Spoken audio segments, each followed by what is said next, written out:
Welcome back to Excel with Mark, and today what we're going to be looking at is how we can remove duplicates from our datasets. You can see here that we have a dataset of all the different YouTubers and their subscribers and so on and so on. But what we're going to be looking at today is the category that YouTube places these in. Within column 6 we can see all the different categories of the YouTube channels, whether it's music, film, education and so on and so on. We want to look at the unique values of these and get that for us. So to start with then, we can select column 6 and we want to select the whole column. We then want to go up and select the data tab, and down onto the data ribbon where we see data tools, and we can see that we have the option here to remove duplicates.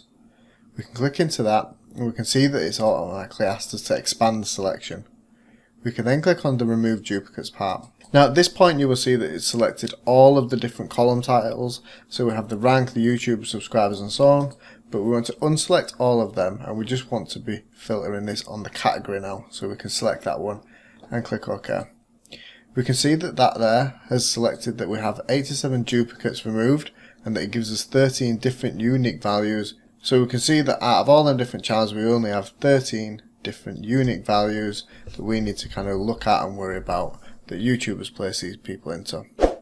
Hopefully that helps. Thanks a lot for watching. Don't forget to hit that like and subscribe button, and if you enjoy it, hit the bell, and we'll see you again soon.